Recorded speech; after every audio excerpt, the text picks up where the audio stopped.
Seigneur Jésus, merci pour ton sacrifice.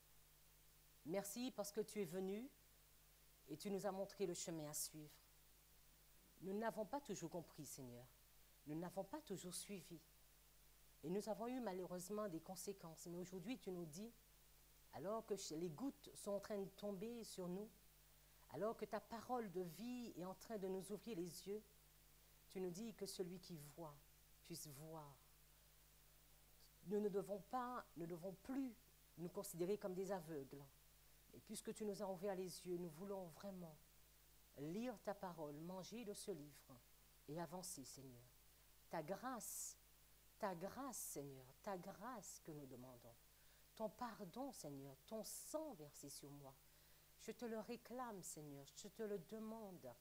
Qu'on ne puisse pas me voir, mais qu'on puisse te voir. Et à travers SGC, tu nous demandes de développer cette branche, la véritable éducation. Alors, Seigneur, permets que nous puissions la faire avec les larmes, avec les difficultés, mais te la faire jusqu'au bout. Montrant que c'est possible encore en 2015 de marcher selon tes pas, selon tes principes. Et même quand c'est difficile, c'est encore possible. Seigneur, je voudrais que tu touches chaque cœur, que je puisse disparaître derrière ce pupitre. Que Jésus, qu'on puisse te voir parler dans cette salle, te voir marcher dans cette salle, te voir tenir ta Bible, ta sainte parole et dire à chaque cœur, il est temps de revenir à moi. Ô Seigneur, touche nos cœurs. Je t'ai prié en ton saint nom, Jésus. Amen. Je vais vous inviter à prendre avec moi Genèse chapitre 2 et les versets 16 et 17. Nous avons déjà vu ce texte aujourd'hui. Genèse chapitre 2, les versets 16 et 17. Et l'Éternel Dieu commanda à l'homme en disant, tu peux manger librement de tout arbre du jardin. Mais quant à l'arbre de la connaissance du bien et du mal, tu n'en mangeras point, car le jour où tu en mangeras, tu mourras. Dieu a toujours parlé à l'être. Dieu, le premier jardin, la première école était le jardin d'Éden. Les premiers élèves, ou le premier élève, Adam, le premier professeur, Dieu. Et Dieu va commencer. Dès la création d'Adam, il va parler à l'être humain.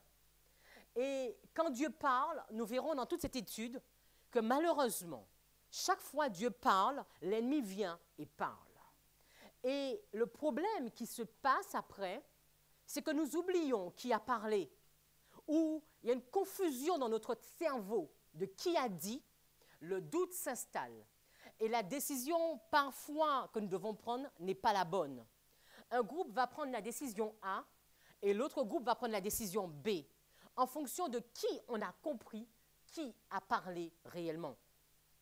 Quand nous regardons au chapitre 3, le verset 1er, il nous est dit, « Oh, le serpent était le plus fin de tous les animaux que l'Éternel Dieu avait fait. » Et il dit à l'homme, et nous voyons déjà tout de suite ce changement d'image. Satan va parler, mais à travers un animal. Quand Dieu parle, il parle directement. D'accord? Dieu va parler à l'être humain. D'accord? Là, actuellement, on voit que c'est c'est le serpent qui va parler à Ève. Et il va lui dire, quoi? Dieu aurait dit, vous ne mangerez point de tout arbre du jardin? Quand nous regardons la phrase grammaticale, si nous pouvons voir, nous voyons qu'il y a un changement au niveau de chaque point du texte. Il reprend le texte, mais en initiant quoi? Le doute. Est-ce que Dieu a dit? Dieu a dit, mais il va répondre, il va reprendre le petit mot « est-ce que ». Est-ce que, et il va suivre la même phrase. Est-ce que Dieu a dit? Et souvent, nous nous arrêtons trop souvent sous le « est-ce que » et nous oublions que Dieu a dit. Dieu avait dit, au verset 17, « Tu ne mangeras pas du fruit ». Le serpent arrive et il demande à la femme, « Est-ce que Dieu a dit, tu ne mangeras pas » Et la discussion commence. Mes amis, nous allons voir que je vous propose un plan, l'éducation pour entrer dans la Canaan terrestre et également l'éducation pour entrer dans la Canaan céleste. Nous allons voir que le peuple d'Israël, en voulant trop discuter, a fini par ne pas rentrer dans la Canaan terrestre. En commençant à discuter avec le péché, nous nous familiarisons avec le péché. La véritable éducation, premier slide, la véritable éducation est une question d'obéissance. Toute éducation véritable produit l'obéissance à son gouvernement. Vous vous souvenez du jeune Samuel? Et quand, à plusieurs reprises, Dieu va lui parler, mais il n'a pas compris. Et à la troisième fois, dans 1 Samuel 3, verset 10, nous trouvons, qu'est-ce qu'il va dire? Qu'est-ce que Samuel va dire? Parle, Seigneur, ton serviteur écoute. Est-ce qu'il écoutait juste pour remettre en doute ce que Dieu disait? Non. Parle, Seigneur, je t'écoute. Je veux t'obéir. Je veux faire ce que tu veux que je fasse. Nous pouvons lire Patriarches et Prophètes, la page 92, page point 2. Oui, excusez-moi. C'est les paraboles de Jésus, page 28. Alors, donc je vais résumer. La première éducation, nous voyons qu'il y a l'éducation que Dieu donne. D'accord? Dieu parle. En principe, c'est la seule éducation qu'il aurait dû avoir. D'accord? Dieu parle et nous obéissons. Au Jardin d'Éden, il y a eu le doute qui va s'initier. Est-ce que le serpent a parlé? Est-ce que le serpent a parlé? Oui. Est-ce que Satan a parlé? Oui, mais est-ce qu'il a parlé? Oui. D'accord? L'éducation, c'est le fait de transmettre quelque chose. D'accord? Donc Dieu a transmis, il a donné une éducation, et lui, il va transmettre quelque chose. Dès lors, va naître quoi? Deux éducations. La véritable éducation et la fausse éducation. Et dès ce moment-là, et jusqu'à aujourd'hui, nous avons ces deux éducations. La véritable éducation, Dieu qui parle, et la fausse éducation, toujours quelqu'un qui parlera à travers, il parlera toujours à travers quelqu'un. Ça pourrait être, là il avait utilisé le serpent pour la fausse éducation. Nous allons voir qu'il y a le système éducatif scolaire qui est utilisé pour la fausse éducation. D'accord? Nous allons voir que même dans notre métier, parce que la fausse éducation, ce n'est pas qu'une question d'élèves. Nous sommes tous concernés par la véritable ou la fausse éducation. D'accord? Nous sommes tous concernés par l'éducation.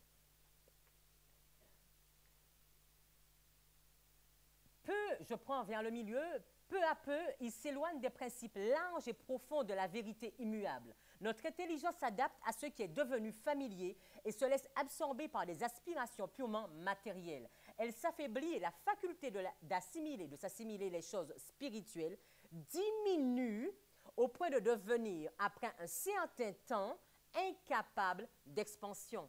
La prochaine. C'est de la fausse éducation. Cette éducation, c'est tout nouveau livre qui existe, qui nous apprennent beaucoup de choses, à remettre en doute, à pouvoir s'exalter, à rechercher son confort et bien d'autres choses. Quand nous reprenons vraiment le texte, c'est de la fausse éducation. L'œuvre de tout éducateur devrait être de mettre la jeunesse en rapport avec quoi? Les grandes vérités de l'inspiration. Telle est l'éducation essentielle pour la vie présente et celle à venir. La véritable éducation sera basée sur la parole et la parole de Dieu. Ainsi a dit le Seigneur. Maintenant, comme jamais auparavant, nous devons comprendre la véritable science de l'éducation. Écoutons bien ce qui est dit. Maintenant, en 2015, il nous est indispensable de comprendre la véritable science de l'éducation. Si nous échouons à la comprendre, nous n'aurons jamais une place dans le royaume de Dieu. Si je ne comprends pas la science de la véritable éducation, je suis disqualifié pour le ciel.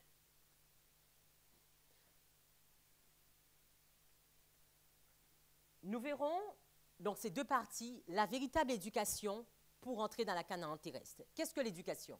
L'éducation, c'est éduquer, enseigner, corriger, instruire, réprimander. C'est l'art de former une personne, spécialement un enfant, un adolescent, en développant ses qualités physiques, intellectuelles et morales, de façon à lui permettre d'affronter sa vie personnelle et sociale avec une personnalité suffisamment épanouie. Donc, cette définition, nous pouvons la trouver dans le Centre national des ressources textuelles et lexicales. Mais si nous voyons dans la prochaine diapo, nous nous rendons compte que la véritable éducation ne concerne pas seulement nos enfants, comme je vous disais. Nous sommes tous concernés par ce sujet, car la véritable science de l'éducation est la vérité. D'accord? On va faire un peu de mathématiques. La véritable science de l'éducation est la vérité. On va dire la vérité, c'est le point A. Donc, la véritable science de l'éducation égale A.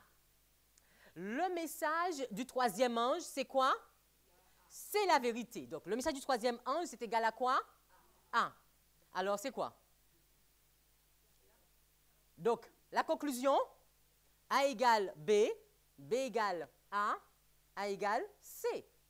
La véritable éducation est le message du troisième ange. Je reprends, mes amis. La science de la véritable éducation est vérité. La véritable éducation est la vérité.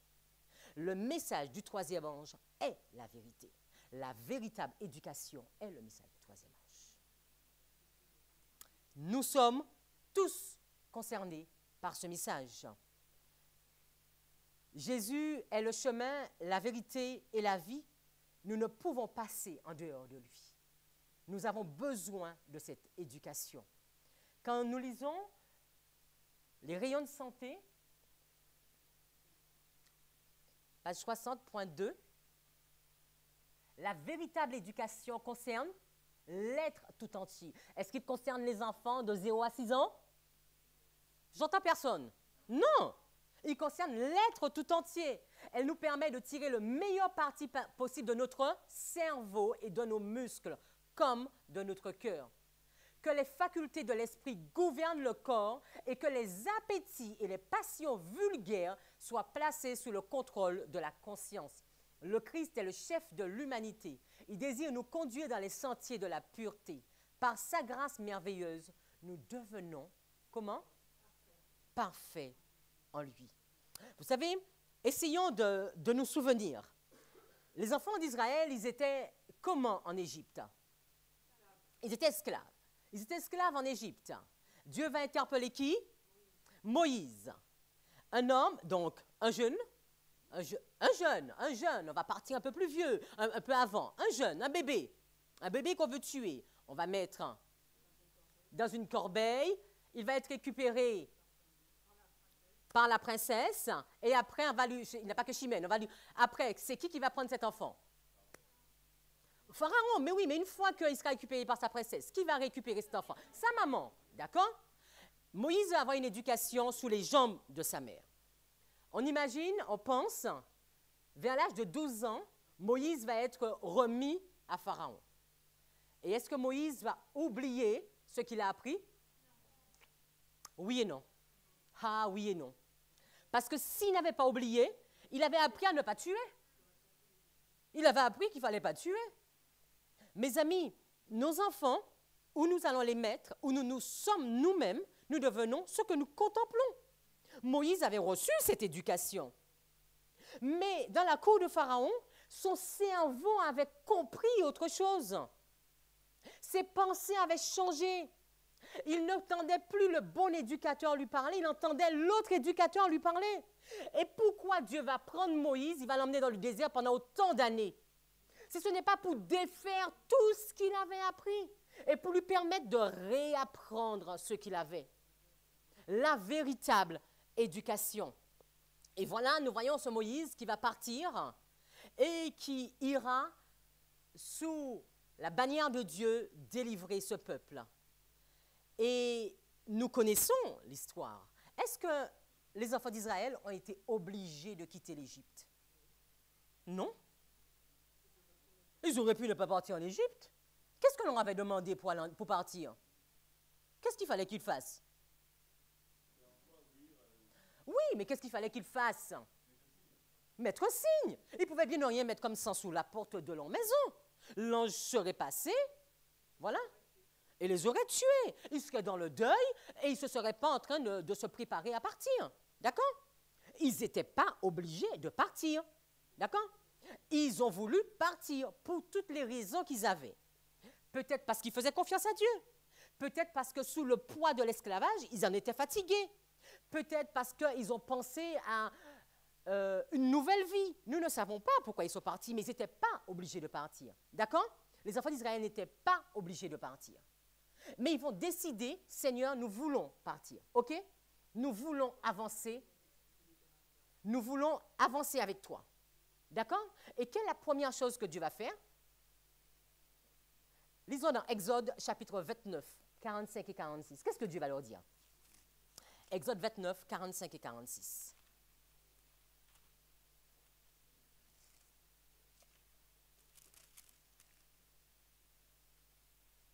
Et je demeurerai au milieu des enfants d'Israël, et je serai leur Dieu. Et ils sauront que je suis l'Éternel leur Dieu, qui les ai fait sortir du pays d'Égypte, pour demeurer au milieu d'eux. Je suis l'Éternel leur Dieu. D'accord? Dieu va décider, avec les enfants d'Israël, je veux faire quelque chose de particulier, un peuple particulier. Je vous invite, il y a beaucoup d'autres témoins qui en parlent. Vous cherchez le mot « partir », ou bien vous allez chercher demeurer avec lui, vous savez. Hein, vous allez trouver beaucoup de textes où Dieu dit « je serai leur Dieu ». OK? C'est ce que Dieu a dit. Mais qu'est-ce que les enfants d'Israël vont dire? Il y a la bonne éducation. OK, Dieu a dit « je suis leur Dieu, c'est moi qui vous ai fait sortir d'Égypte ». La fausse éducation, Exode 32, verset 8. Exode 32, verset 8. Ils se sont bientôt détournés de la voie que je leur avais prescrite. Ils se sont fait un veau de fonte, se sont prosternés devant lui, lui ont sacrifié et ont dit, « Voici tes dieux, ô Israël, qui t'ont fait monter du pays d'Égypte. » Fausse éducation. Dieu dit que c'est moi qui te fais sortir face à une difficulté, parce que c'est parce qu'ils étaient un problème. Moïse ne descendait pas. Face à un problème, qu'est-ce qu'ils vont dire? « Voici celui qui nous a fait sortir du pays d'Égypte. » Dieu va continuer, il pardonne, c'est un Dieu qui est bon. Il punit, il a puni, mais il continue à pardonner. Il a peut-être puni 3 000, 4 000 personnes, mais imaginons, ils sont 60 000. Les 57 000, est-ce que le cerveau est vraiment bien transformé? On continue dans le désert. On doit rentrer à la maison, on doit aller dans la Canaan terrestre. Exode 16, les versets 31 et 32. Exode 16, versets 31 et 32. Et la maison d'Israël nomma cette nourriture. Quand vous lisez, vous voyez que c'est la manne. Et la maison d'Israël nomma cette nourriture manne. Elle était comme de la semence de coriandre blanche qui avait le goût de beignet au miel. Donc, je pense que ce n'était pas si mauvais que ça, c'était très bon. Et Moïse dit, voici ce que l'Éternel a commandé, qu'on en remplisse un homère pour le garder d'âge en âge, afin qu'on voie le pain que je vous ai fait manger au désert, quand je vous ai retiré du pays d'Égypte. Dieu va choisir l'alimentation qu'il doit donner aux enfants d'Israël. Dieu a parlé. Mais qu'est-ce que les enfants d'Israël vont faire? Ils vont mépriser ceci. Nombre 11, 3 à 6. Ils vont même se mettre à rêver. Ah, ça me fait penser à mes enfants qui me disent, ah, je me souviens de l'ancien temps, maman, où le réfrigérateur avait moins de légumes. Nombre 11, 3 à 6. Et l'on nomma ce lieu Tabéra, parce que le feu de l'Éternel s'était allumé parmi eux. Donc, on continue. Et de même, les enfants un peu plus bas, et de même, les enfants d'Israël se mirent de nouveau à pleurer et dire, qui nous fera manger de la chair? Dans ma version, là je suis verset 5. Nombre 11, verset 5. Il nous souvient des poissons que nous mangions en Égypte pour rien, des concombres, des melons, des poireaux, des oignons et de l'ail. Et maintenant, notre âme est comment? Desséchée. Il n'y a rien du tout. On a l'impression qu'ils n'ont plus rien à manger. D'accord? Ils n'ont plus rien du tout. Nos yeux ne voient que de la manne. Pourtant, Dieu avait donné ce qui était bon. Mais la fausse éducation, qu'est-ce que le cerveau fait? Il nous joue de mauvais tours, hein? Se mettre à rêver là, ah là là, je me souviens du poisson, de la viande, oh là là, c'était meilleur, et c'était beaucoup, c'était bien plus bon, et pourquoi la manne, et pourquoi ce truc-là, il faut que je le mange? Et vous connaissez la suite de l'histoire. Pendant 30 jours, Dieu va leur donner de la caille qui va sortir par quoi? Par leur nez. La bonne, la vraie éducation et la fausse éducation. Nous continuons, nous sommes dans le désert et nous avançons vers la Canaan terrestre. Dieu est l'eau de vie. Dieu leur a donné des sources d'eau, des bénédictions. Nous pouvons le voir dans Exode 15, verset 27. Exode 15, verset 27.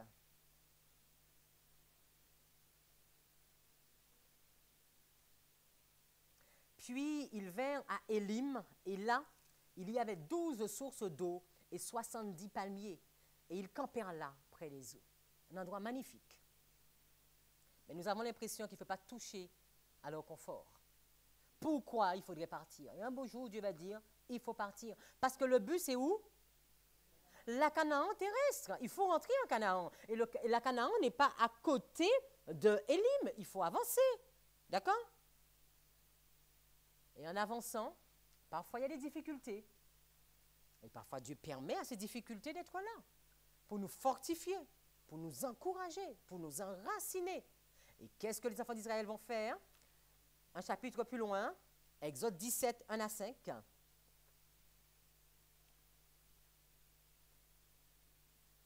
Et toute l'assemblée des enfants d'Israël partit du désert de Sin, suivant leur étape, d'après le commandement de l'Éternel. Et ils campèrent à Réphidim, et il n'y avait point d'eau à boire pour le peuple. Et le peuple contesta avec Moïse et lui dit, donnez-nous de l'eau, que nous buvions. Et Moïse leur dit, mais pourquoi me querellez-vous? Pourquoi tentez-vous l'Éternel? Le peuple eut donc soif dans ce lieu, faute d'eau. Et le peuple murmura contre Moïse. Et il dit, pourquoi donc nous as-tu fait monter hors d'Égypte pour nous faire mourir de soif, moi et mes enfants et mes troupeaux?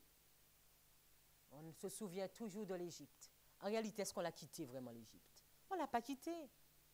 Pourtant, ils n'étaient pas obligés de quitter l'Égypte, puisqu'il y avait la chair, il y avait le poireau, il y avait de l'ail, il y avait tout ça, ils pouvaient rester là-bas.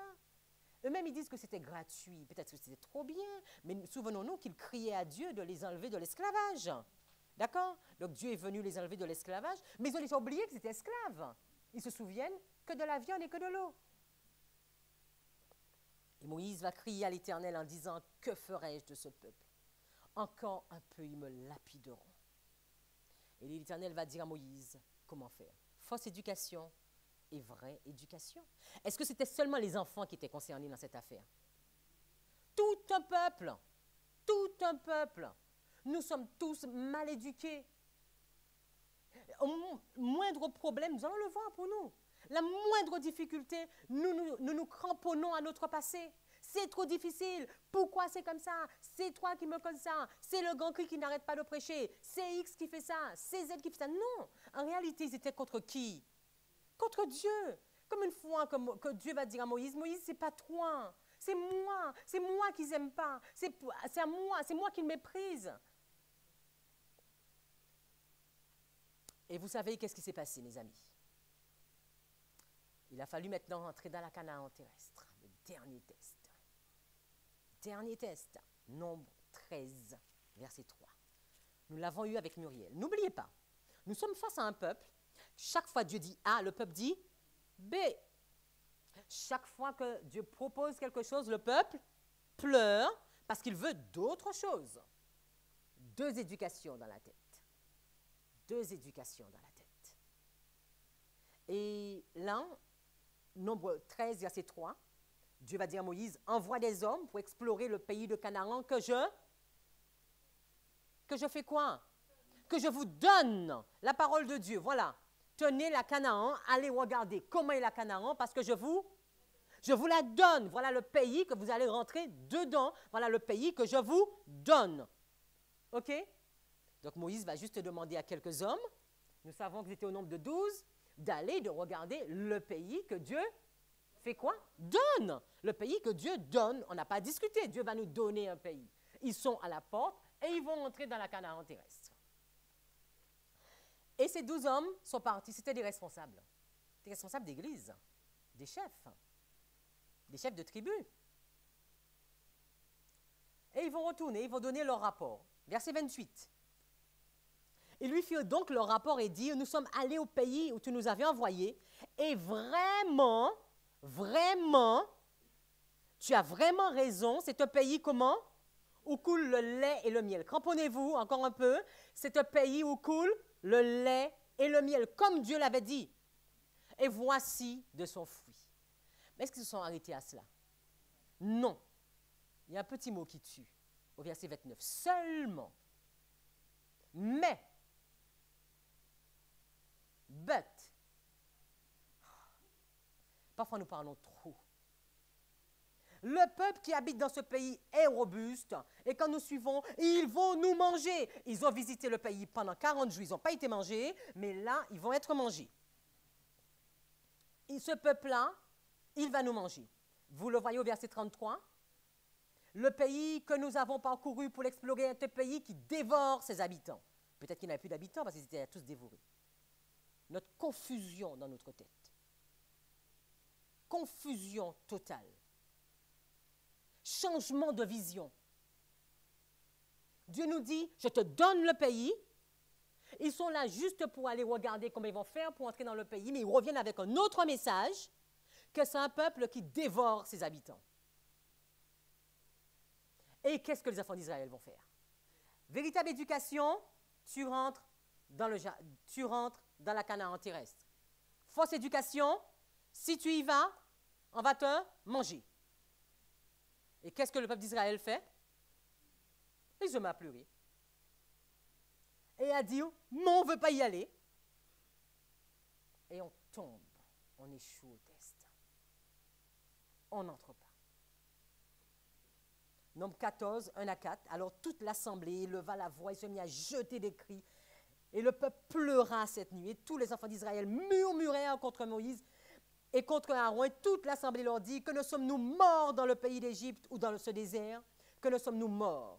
Et pourquoi l'Éternel nous a conduits vers ce pays pour y tomber par l'épée? Nos femmes et nos petits-enfants y seront une proie. Ne voudrait-il pas mieux pour nous de retourner en Égypte? Et qu'est-ce qu'ils vont décider? Qu'est-ce qu'ils veulent faire? Un nouveau roi, un nouveau responsable. Est-ce que c'était eux qui avaient choisi Moïse? Non. Tout est confondu dans la tête. Tout est confus. On change les principes. Dieu va choisir Moïse. Il va délivrer les enfants d'Israël. Maintenant, eux-mêmes, ils veulent choisir un nouveau roi. Et il dit l'un à l'autre, établissons un chef et faisons quoi? Retournons en Égypte. Parce que c'est où notre cœur est. Et nous voyons, quand nous continuons l'histoire, Caleb va faire quoi, les amis? Caleb va se lever. Caleb va dire que ce n'est pas possible. Nous le voyons au verset 24. Caleb va dire que Dieu nous a donné ce pays. Mais au verset 24, qu'est-ce qu'on voit bien? Qu'est-ce qu'il nous dit? Dieu va donner la sentence, il va dire, mais parce que mon serviteur Caleb a été animé d'un autre esprit. Le cerveau, un autre esprit. Caleb a marché avec eux pendant des années, depuis toutes les difficultés qu'ils avaient. Caleb est en train de marcher avec eux dans le désert. C'est un homme comme eux, mais avec un esprit complètement différent. Caleb mange à la même table qu'eux. Un esprit complètement différent, une vision complètement différente, un objectif complètement différent. Et quand la crise arrive, Caleb comprend que Dieu a parlé. Josué comprend que Dieu a parlé. Et quand la crise arrive, qu'est-ce que les autres comprennent? Nous allons être mangés. Nous n'y allons pas. Et qu'est-ce que Dieu va dire? OK. Est-ce que vous ne voulez pas obéir? Vous allez retourner dans le désert. Mais qu'est-ce que je vais faire? Qu'est-ce que je vais faire? Qui va rentrer? Qui va rentrer? Vos enfants. Des enfants à partir de quel âge?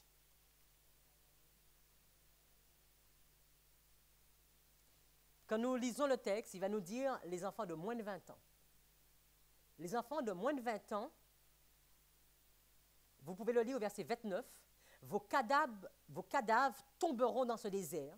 Et tous ceux d'entre vous qui ont été dénombrés selon tout votre nombre, depuis l'âge de 20 ans et au-dessus, vous tous qui avez murmuré contre moi, vous n'entrerez pas au pays au sujet duquel j'ai levé ma main. Vous savez, dans la véritable éducation, on pourrait se dire que nous, adultes, nous avons plus même à nous plaindre que nos enfants.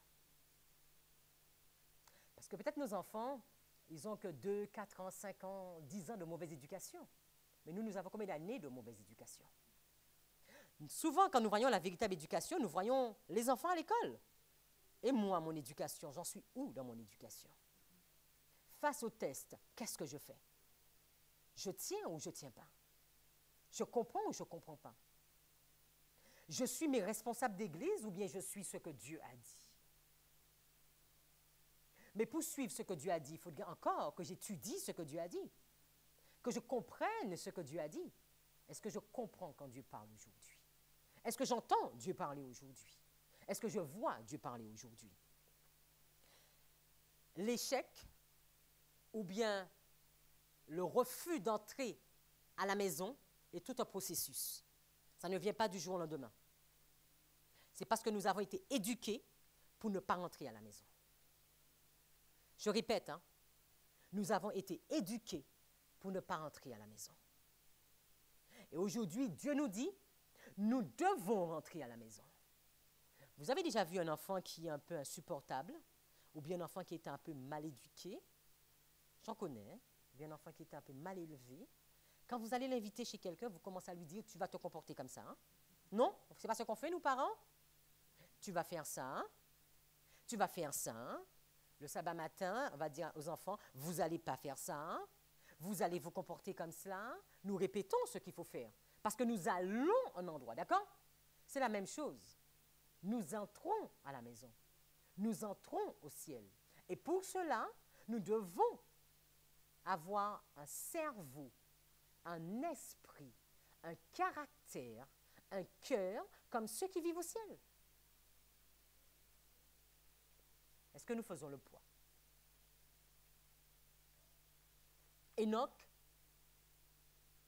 a vécu sur terre avec les deux éducations. Pourtant, Enoch a connu la véritable éducation. Il marcha avec Dieu. Et il ne fit plus.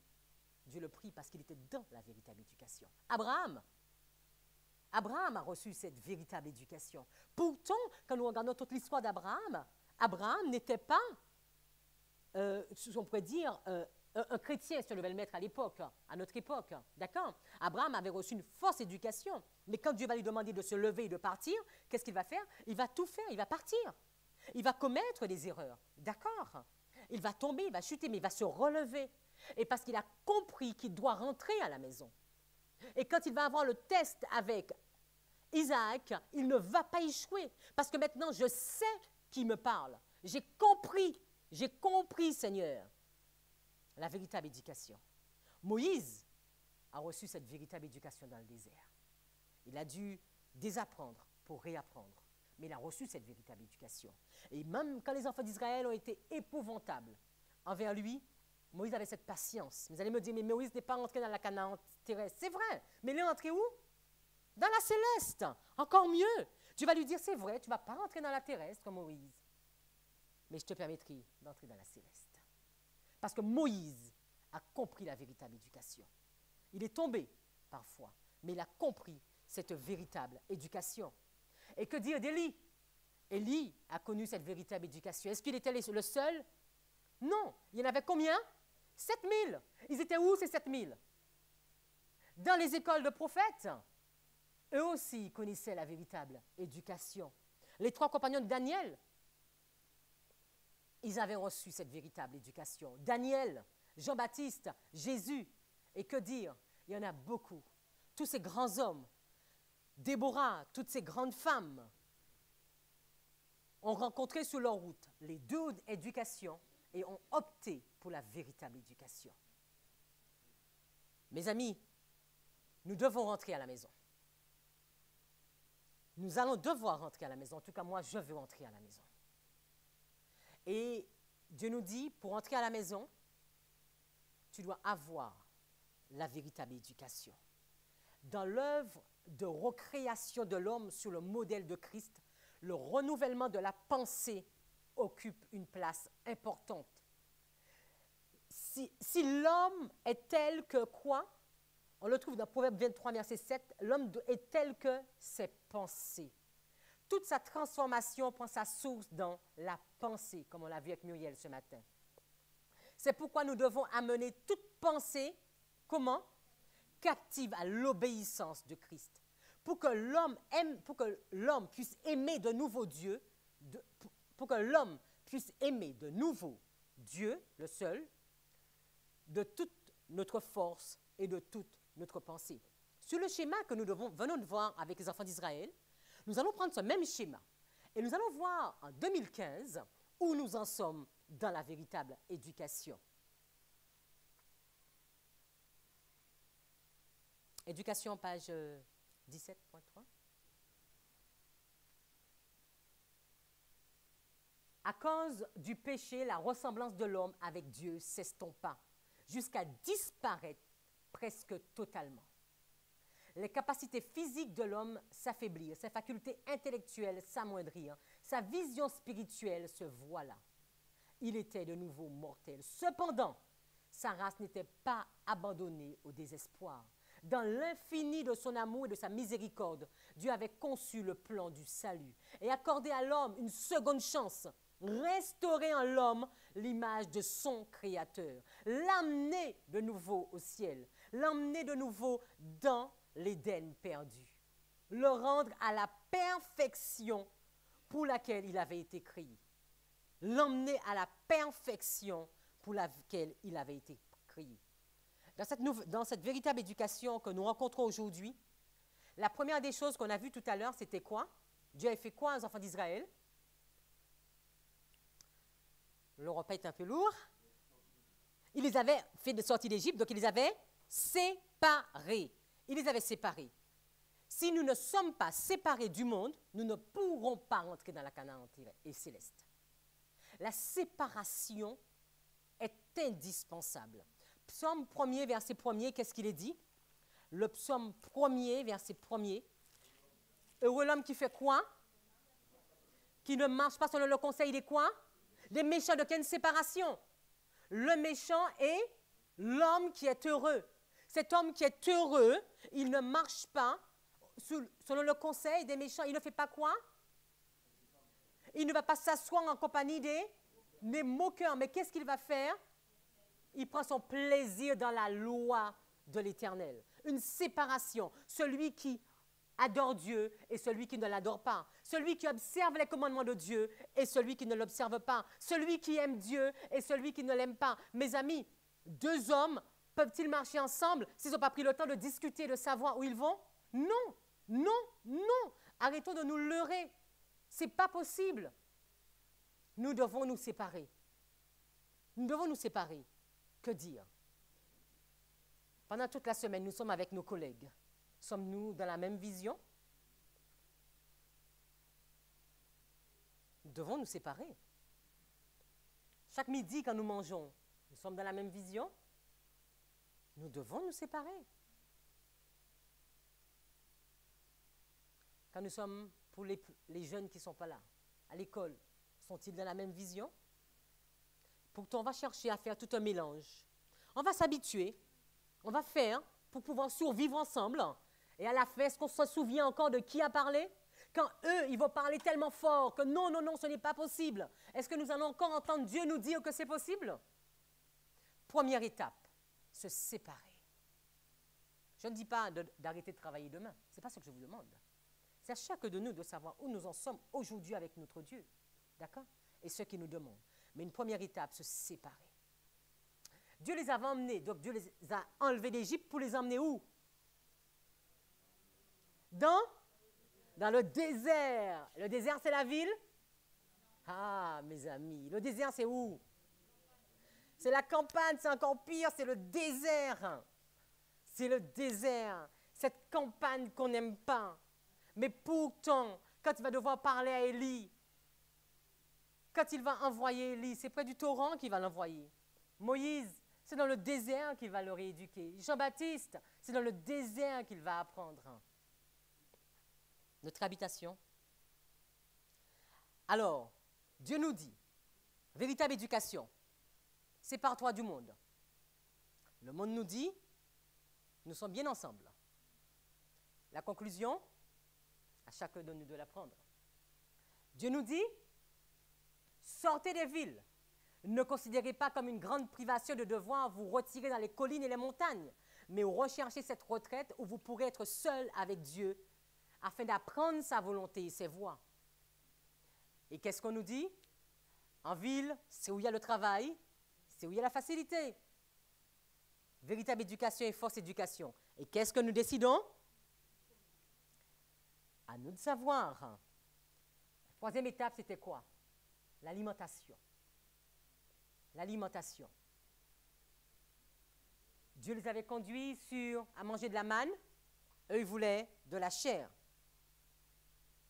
Il m'a été clairement présenté que les enfants de Dieu devraient refuser fermement de manger de la viande. Quand nous regardons sur tous les conseils qu'on pourrait nous donner aujourd'hui, on nous invite à manger de la viande 2 à 3 fois par semaine. Dieu a dit 0 fois. L'homme a dit 1 ou 2 fois. Qu'est-ce que nous décidons? D'accord. Moi, je ne réponds pas. C'est à vous, mes amis. Boire cette eau pure. Quand nous étudions dans la Bible, nous voyons que l'eau représente quoi? La vie. Mais le Saint-Esprit aussi. La parole de Dieu. Prenez avec moi Deutéronome 32, verset 2. Deutéronome 32, verset 2.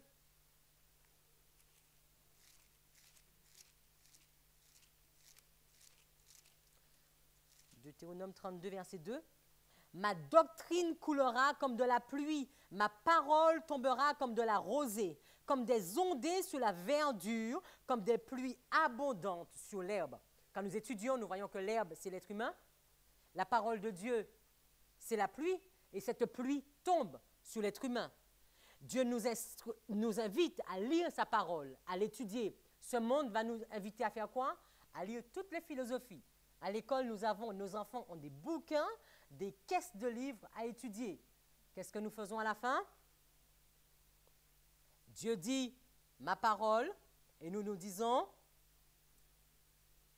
une confusion. Confusion totale. Et ceci nous concerne, nous, en 2015, à l'approche de rentrer dans la Canaan céleste, les amis. Alors, nous risquons d'échouer au test. La prochaine étape, c'est d'entrer dans la Canaan céleste. Mais avec autant de compromis dans notre tête. Chaque fois que Dieu nous dit A, nous disons B. Est-ce que nous saurons, au dernier test, rester sous le A? J'ai un de mes fils, et souvent mon mari me dit que c'est un peu de ma faute. J'étais entrée dans, vous savez, on lit beaucoup de livres quand on est jeune maman, et j'avais lu un livre qui disait qu'il fallait beaucoup discuter avec l'enfant. Donc dans les années 2000, je discutais beaucoup avec lui. Beaucoup discuter. Et aujourd'hui, l'enfant, quand je dis A, il me dit B, C, D, parce qu'il a appris à discuter. Et on discute, et on oublie où il faut obéir. C'est devenu une discussion perpétuelle. Et je lui dis stop. Non, on ne discute pas, on obéit. Mais c'est moi qui lui ai toujours appris à discuter. Parce que le monde m'avait dit, j'avais lu des livres qu'il fallait discuter. Je ne dis pas non plus qu'il ne faut pas discuter avec nos jeunes. Ce n'est pas ce que j'ai dit. Il y a un moment pour la discussion et un moment pour l'obéissance. D'accord? On prend le temps de discuter. Mais l'enfant doit comprendre ceci. D'accord? Vous savez qu'aujourd'hui, il est même interdit de toucher un enfant. D'accord? Alors que Dieu a dit de ne pas négliger la verge. Ah, entre ce que Dieu a dit et ce que les lois disent, qu'est-ce que nous faisons? Dieu parle encore aujourd'hui. L'âge pour aller à l'école. Dieu continue à parler encore. Alors que nous entrons dans la Canaan céleste, n'envoyez pas vos enfants à l'école trop tôt. Les mères doivent faire preuve de prudence en confiant la formation du caractère de leurs enfants aux autres. Les parents devraient être les meilleurs enseignants de leurs enfants jusqu'à ce qu'ils aient atteint 8 ou 10 ans. Seigneur, pardonne-moi, c'est vrai. Moi, j'ai fait des erreurs. Parfois, on les met depuis 4 mois à la nourrice. Leur salle de classe doit être le plein air. Évidemment, si je suis encore dans la cité, j'aurais du mal à faire ça avec mon enfant.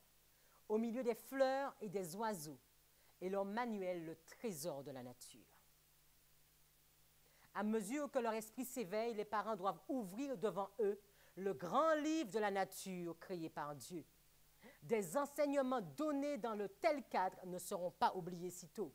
Conseil à l'Église. C'est ce que Dieu a dit. Mais qu'est-ce que l'homme dit?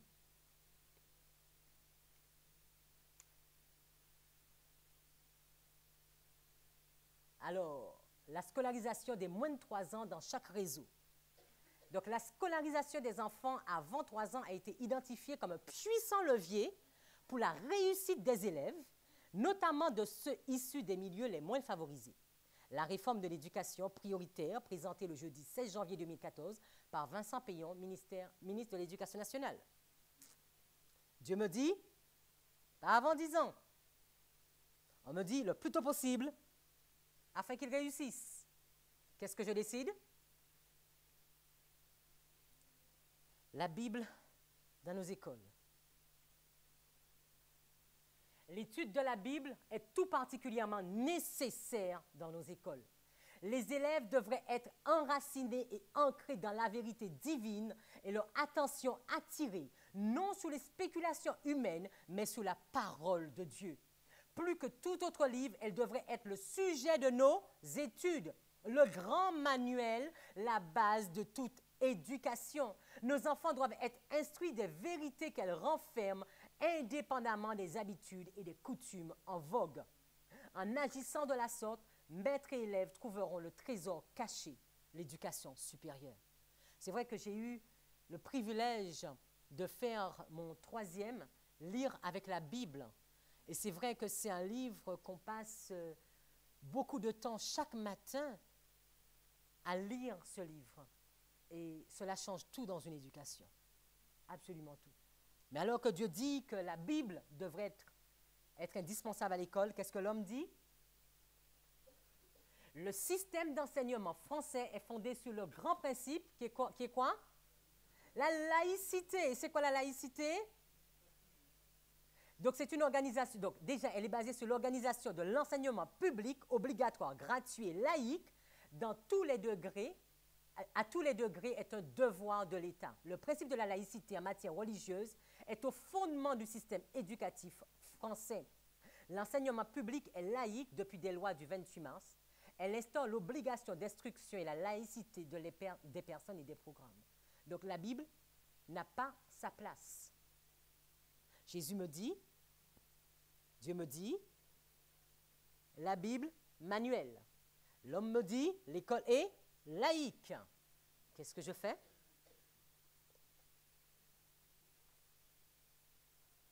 Les pensées de Dieu. Mes amis, combien de fois allons-nous bafouer les pensées de Dieu? Avons-nous aujourd'hui un esprit comme celui de Caleb, différent? Nous allons oser nous lever avec nos familles pour rentrer dans cette véritable éducation, ou allons-nous continuer sur la fausse éducation? Dieu nous pardonne. Dieu nous pardonne. Et je vous invite à prendre à nouveau un texte que nous avons vu dans la première partie, le test pour entrer à la Canaan terrestre. C'est dans Nombre 14, 21 à 24. Ce même test est devant nous aujourd'hui. Nombre 14, 21.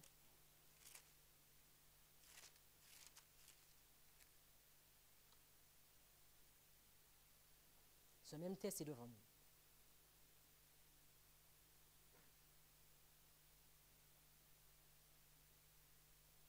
Qu'est-ce qu'il est dit? C'est Dieu qui parle. On peut même le prendre au verset 20. Et l'Éternel dit, j'ai pardonné. D'accord? J'ai pardonné selon ta parole, Moïse. Mais aussi vrai que je suis vivant. Et que quoi? Et que la gloire de l'Éternel remplit toute la terre. Vous avez déjà entendu parler de ce verset? La gloire de l'Éternel qui remplit toute la terre. À quel texte ça vous fait penser? La gloire de l'Éternel qui remplit toute la terre. Apocalypse 18, 1 à 3. L'ange qui descend et la gloire de l'Éternel remplit toute la terre. Tous les hommes qui ont vu ma gloire. Mes amis, nous qui sommes ici, vivants aujourd'hui, nous qui avons vu le 11 septembre 2001, Dieu nous dit aussi vrai que je suis vivant. Vous qui avez vu ma gloire, Cette gloire qui a rempli toute la terre. Vous avez vu mes signes. Vous avez vu comment j'ai marché avec vous. Mais vous m'avez fait quoi? Vous m'avez tenté. Ah, c'est quoi tenter Dieu? C'est quoi tenter Dieu? Donc, nous avons vu sa gloire. Apocalypse 18. Nous sommes en train de voir sa gloire. Il nous dit aussi vivant. Cette génération-là n'entrera pas dans la Canaan terrestre. C'est ce qu'il avait dit. Aussi vivant qu'il est vivant. Cette génération qui a vu sa gloire, qui a fait quoi? Qui a vu ses signes, qui a vu ses prodiges, qui l'a tenté 10 fois. Cette génération qui n'a pas écouté sa voix, verset 23, ne verra point ce pays que j'ai promis. Dieu est en train de nous dire, vous, cette dernière génération, vous avez vu ma gloire. Vous avez vu ma gloire. Vous avez vu les signes que j'ai faits pour vous. Vous avez vu comment je vous ai emmené. Vous n'arrêtez pas de me tester. Nous n'arrêtons pas de tester Dieu. Dieu déclara à Satan, d'autre part, il est écrit, quand Satan va le tenter, tu ne tenteras pas le Seigneur ton Dieu. Moïse avait adressé ces paroles aux enfants d'Israël, ce qu'on a vu. Quand altérés au désert, ils avaient réclamé de l'eau en s'écriant, l'Éternel est-il au milieu de nous? Où n'y est-il pas? Dieu avait opéré en leur faveur des choses merveilleuses, mais dans leur détresse, ils doutèrent de lui et voulurent une preuve qu'il était avec eux. Dans leur incrédulité, il voulut leur mettre à l'épreuve. Quand nous sommes incrédules, quand nous ne voulons pas croire ce que Dieu nous dit, quand nous ne voulons pas écouter ce que Dieu nous dit, il nous dit, vous me tentez. Satan conseillait au Christ de faire la même chose. Dieu avait déjà testé que Jésus était son fils. Exiger une nouvelle preuve de sa filialité divine, c'eût été mettre la parole de Dieu à l'épreuve, tenter Dieu.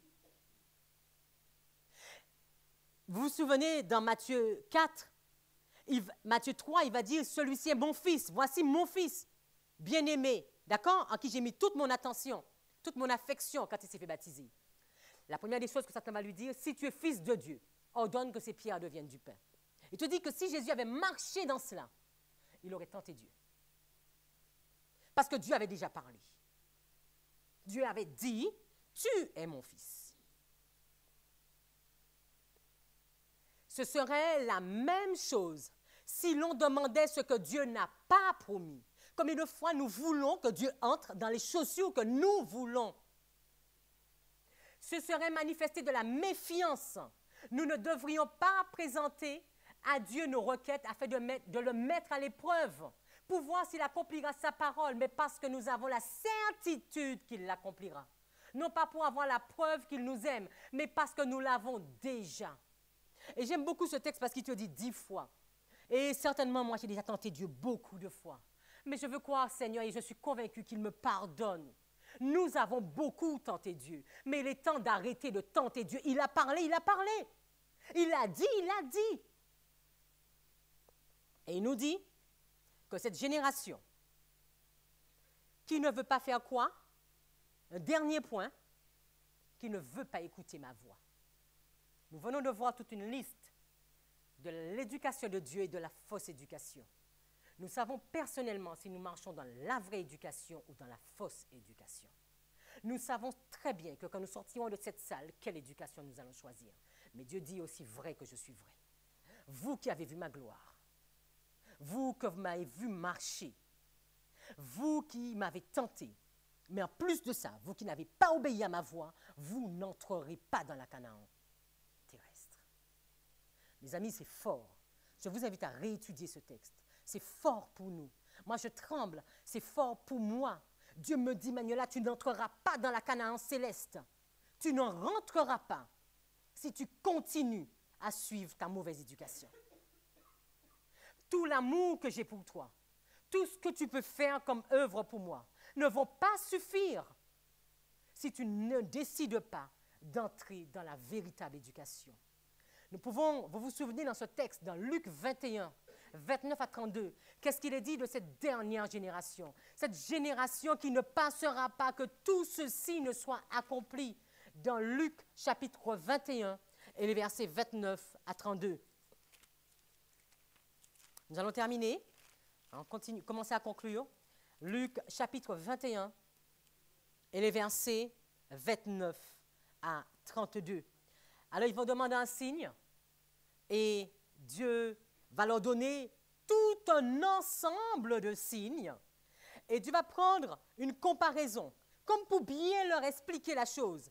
Et il va leur dire, voyez le figuier. Essayez de comprendre ce que je vous dis. Regardez le figuier et tous les arbres. Quand ils poussent, première étape, vous savez que quoi? Que l'été est proche. Donc, ils poussent, c'est quoi? La première étape. La finalité, c'est quoi? L'été. Quand l'arbre va pousser, nous savons que la finalité, ce sera quoi? L'été. Pour que l'arbre puisse pousser, il faut quoi? Il faut du soleil, mais il faut de quoi? Il faut de l'eau, il faut de la pluie. Or, la pluie, c'est quoi? Ma parole. Et qu'est-ce qu'il est dit? Qu'est-ce qu'il est dit? Regardez bien, mes amis. Quand vous voyez le figuier qui pousse, début, d'accord? Vous savez, la fin, c'est forcément, ça va vous conduire à l'été, d'accord? Que l'été est proche. De même, une comparaison, de même, lorsque vous verrez toutes ces choses, lorsque vous verrez ces choses, sachez que le royaume de Dieu est proche. Est-ce que c'est quand vous verrez toutes ces choses? Non. Non, non, non, non, non. Parce que quand vous lisez le verset 22, il vous dit bien, je vous le dis en vérité, que cette génération ne passera point, que toutes ces choses ne soient arrivées. Donc, quand tu vois le début, est-ce que tu vois toutes les choses se passer? Non. Tu vois des choses se passer. Et quand tu vois ces choses-là se passer, tu sais c'est quoi la finalité? C'est quoi la finalité? Le royaume de Dieu, on entre à la maison. Je reprends. Quand on voit l'arbre qui bougeonne, on sait c'est quoi la finalité? L'été. Quand on voit ces choses, donc l'arbre qui bougeonne, quand on voit ces choses, c'est quoi la finalité? Le royaume de Dieu. Mais ces choses, c'est qu'est-ce qu'il va faire? C'est la pluie. Donc il est en train de nous dire que quand tu vois la pluie qui commence à tomber, quand tu vois mes messages que tu commences à comprendre, quand tu vois la pluie de l'arrière-saison qui commence à goutteler, qu'est-ce que tu dois savoir? Mon royaume est proche. Et qu'est-ce qu'il est dit à cette génération? Elle ne passera pas. Ah, cette génération ne passera pas. Cette génération qui a vu la gloire de Dieu, elle ne passera pas. Notre génération, mes amis, notre génération doit se mettre à prier. Notre génération a un travail colossal à faire. Nous avons vu. Peut-être qu'on aurait préféré ne jamais avoir vu, mais nous avons vu. Nous avons entendu. Et là, maintenant, nous sommes tous dans le bateau. Qu'est-ce que tu peux faire? Te tuer? Mais tu n'iras pas au ciel. Qu'est-ce que tu peux faire? Faire comme si tu n'as rien vu? Tu n'entreras pas au ciel. Qu'est-ce que tu peux faire? Décider que j'entre à la maison. Et mes amis, nous devons rentrer à la maison. La véritable éducation, je veux rentrer, Seigneur, avec mes enfants. J'ai failli, mais je veux rentrer, Seigneur. Nous rentrons à la maison. C'est quelque chose de temps. Dieu me dit ta génération. Et souvenez-vous bien, qu'est-ce qu'il avait dit? Cette génération, ça c'est encore une autre étude. Mais la génération qui était concernée, c'était les plus de 20 ans. D'accord? Vous vous souvenez, qu'est-ce qu'il avait dit? À tous vos petits, là, de 0 à 20 ans, c'est eux qui vont rentrer. Et je vous invite à étudier que quand ils vont devoir à nouveau rentrer dans la Canaan terrestre, qu'est-ce qu'on va leur demander? Le même test, d'aller regarder le pays. Et est-ce qu'ils vont porter un mauvais jugement? Non. Ils vont porter quelque chose de juste. Parce que cette nouvelle génération a appris à être éduquée comme il fallait. D'accord? Ça, c'est une belle étude que je vous invite. C'est vrai. On pourra me dire, et qu'en est-il devenu à celui qui a pris le manteau de Chinéar? Parce que même dans ce groupe qui reçoit toute cette bonne éducation, si au niveau du cerveau, nous ne voulons pas un travail intensif, nous chutons. Mais cette fois-ci, personne n'entrera pour voler le manteau au ciel. Parce que celui qui regarde en profondeur ne permettra à personne d'entrer s'il a quoi? Une tâche. Une tâche. Puissions-nous comprendre que la véritable éducation nous concerne tous. Que nous sommes tous concernés par cette véritable éducation. Et que nous rentrons à la maison. Et qu'il est temps de faire les bons choix. Que Dieu nous garde. On va prier.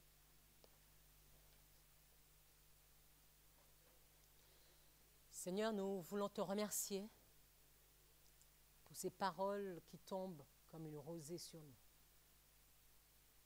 Seigneur, tu nous dis aussi vrai que tu es vrai. Ta gloire n'est pas descendue en vain. Quand ta gloire a été manifestée sur toute la terre, tu nous dis qu'un jugement commence pour cette génération.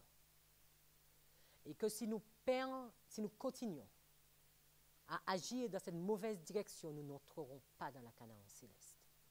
Mais Seigneur, nous voulons y entrer. Nous te demandons pardon, Seigneur, pour toutes les fois où nous n'avons pas vu, pour toutes les fois où nous n'avons pas fait, pour toutes les fois où nous n'avons pas compris, et pour toutes les fois où nous avons lapidé nos enfants, pour toutes les fois où nous les avons trahis, Seigneur, ou pour toutes les fois où nous leur avons donné cette mauvaise éducation que nous-mêmes nous avons reçue. Mais nous te demandons pardon, Seigneur.